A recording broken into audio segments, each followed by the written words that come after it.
Kanwal Bakshi. Bring on Bakshi. Mr. Speaker, I stand to support second reading of Child and Family Protection Bill.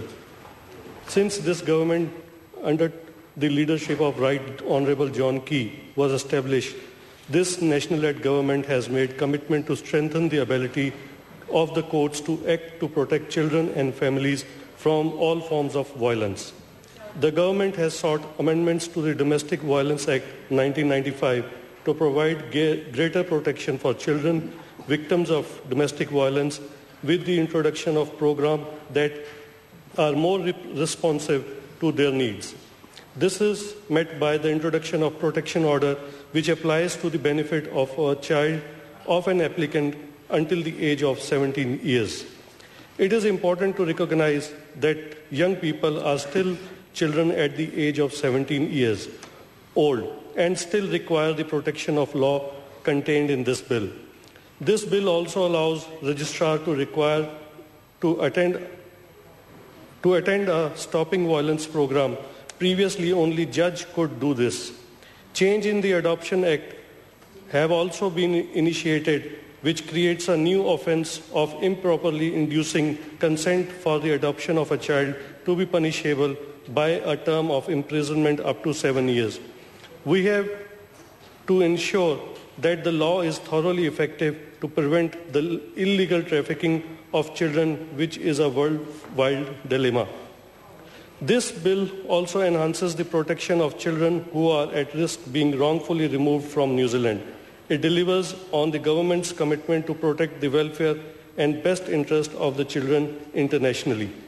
This government is committed to looking after the welfare of children. The amendments proposed by this bill will improve the safety of children in New Zealand. As most of us properly are aware, police are called to about 80,000 domestic violence incidents each year, with over 200 women and children killed from domestic violence over the last 12 years. It is clear that New Zealand is facing an epidemic of domestic violence. One woman is killed by her partner or ex-partner every 5 weeks, and annually the Women's Refuge help about 20,000 women. It is tragic that about 10 children per year are killed in domestic violence incidents and more are injured. The Child and Welfare Protection Bill is continuation of this government's ongoing commitment to dealing effectively with family violence. This government has not stopped working on addressing the issue of domestic violence. Children are harmed by seeing, hearing, or living with violence in home. Exposure to the psychological abuse can be damaging and in any other form of violence. The number of children suffering from psychological abuse is increasing in New Zealand, or perhaps it is now that we are taking it more seriously. This change in the legislation will ensure that those children who are taken into account and allow the courts to look at psychological violence in just as serious a light they do with physical and sexual abuse.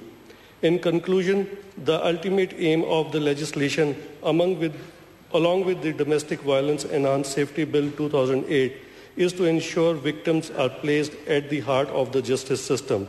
This government is intent on sending a clear message that offences against children are not acceptable. We are working hard to reduce violence in our community. With this bill, we are a step closer.